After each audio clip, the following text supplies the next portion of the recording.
উপস্থিত সম্মানিত অতিথিবৃন্দ, আমাদের মাননীয় ধর্ম উপদেষ্টা এবং বিশেষ করে আমাদের পাকিস্তান থেকে আগত মোহতারম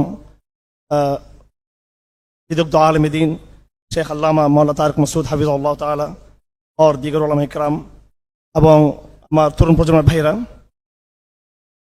আমাদের অত্যন্ত স্নেহভাজন এবং শ্রদ্ধেয় আমাদের ভাই জনাব খালেদ সাইফুল্লাহ আইয়ুবী, যার সাথে আমাদের কারাগারের অনেকগুলো ইমান দীপ্ত স্মৃতি যার সাথে বিজড়িত, কাশিমপুর কারাগারে এবং কেরানীগঞ্জ কারাগারে। আমি তার বইয়ে যে শিরোনাম, সেখানে যে তিনি 313 শব্দ এই সংখ্যাটি তিনি উল্লেখ করেছেন, আমি মাত্র কয়েকদিন আগে হজ থেকে এসেছি।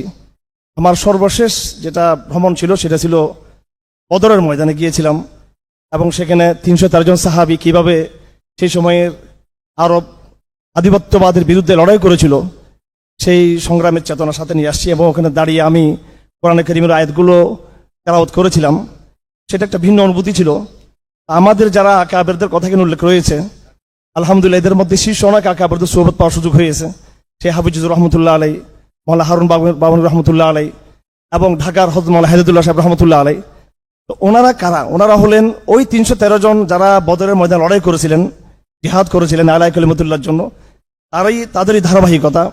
আমি আপনাদেরকে আজকে শুধু 2টা পয়েন্ট বলে শেষ করে দিব। সেটা হলো আমাদের মাইলস্টোন হচ্ছে ইনারা, সেই বদর থেকে শুরু করে আজ পর্যন্ত ওলামায়ে কেরামদের যে ধারাবাহিকতা, মুরব্বীদের কিভাবে এই সমাজকে বিনির্মাণ করতে হবে, এই নতুন একটা সভ্যতা কিভাবে বিনির্মাণ করতে হবে। বাংলাদেশে অনেক অস্থিরতা রাজনীতি নিয়ে, আমাদের মধ্যে কোনো অস্থিরতা নাই, যেহেতু আমাদের নক্ষত্ররা আছেন, আমাদের আকাবেরা রয়েছেন যারা মৃত হয়েছেন, যারা সেই বদর থেকে নিয়ে পর্যন্ত। সুতরাং বাংলাদেশে আমাদের যে টিকে থাকার সংগ্রাম, আমাদের বিজয় হওয়ার সংগ্রাম, এটাতে আমাদের কোনো অস্থিরতা কোনো দরকার নেই। ইনশাল্লাহ আমরা বিজয়ী হব, ইনশাআল্লাহ আজিজ আমরা। এবং দ্বিতীয় কথা হলো, আপনারা যারা উপস্থিত রয়েছেন, আপনাদের প্রতি অনুরোধ থাকবে যে সুহবত ছাড়া কোনোদিনও তাত্ত্বিক আলোচনায় শুধু পড়ালেখা দিয়ে নিজেকে আত্মগ্রহণ করা যাবে না। বর্তমান ইসলামের চর্চা হচ্ছে আধুনিক প্রজন্মের মধ্যেও। আমরা লক্ষ্য করতেছি তারা ইন্টারনেট থেকে বিভিন্নভাবে তারা ইসলামকে শিকার চেষ্টা করতেছেন, আমরা তাদেরকে সাধুবাদ জানাই। কিন্তু আলেমদের সাথে যদি সোহবতের সাথে আমরা যদি সঙ্গবদ্ধ না হই, সোহবতে না আসি, তাহলে কিন্তু একটা বিরাট শূন্যতা থেকে যাবে। সাহাবে কেরাম এবং আমাদের সমস্ত আকাবেররা প্রত্যেকেই তারা পড়ালেখার পাশাপাশি, নিজের অধ্যাবসায়ের পাশাপাশি সোহবতের মাধ্যমে তারা নিজেদের গড়ে তুলেছেন। আপনারাও যারা বর্তমানে রয়েছেন, যারা বর্তমানে আকাবের রয়েছেন, তাদের সাথে আপনার সোহবতে ঐক্যবদ্ধ থাকবেন। এবং বাংলাদেশে আমাদের লড়াই এখনো বাকি রয়েছে। আমি এই কথা বলে শেষ করতে চাই, বাংলাদেশে আমরা এখনো বিজয়ী হয়নি। ফিসিবাদ মুক্ত হয়েছে, কিন্তু নতুন ফিসিবাদের জন্ম হচ্ছে, আপনারা সকলে জানেন। এবং আধিপত্যবাদের বিষয় রয়েছে। আল্লাহ পাক সুবহানাহু ওয়া তাআলা আমাদেরকে অবশ্যই যেন এই লড়াই আকাবেরদের চেতনা নিয়ে আমরা যেন বিজয়ী হতে পারি, সেই তৌফিক আমরা দান করুন।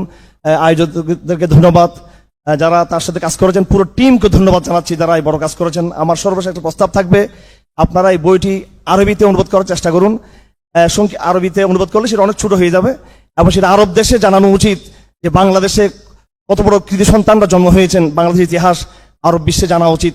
সেজন্য আমি প্রস্তাব করব, অনেক বিদগ্ধ আলেম এখানে রয়েছেন, তারা সেটাকে চাইলে খুব অল্প সময় সেটাকে আরবি অনুবাদ করে তারা আন্তর্জাতিক অঙ্গনেও তারা আমাদের আকাবেরদের পরিচয় তারা তুলে ধরতে পারবেন। ধন্যবাদ। আসসালামু আলাইকুম ওয়া রাহমাতুল্লাহি ওয়া বারাকাতুহু।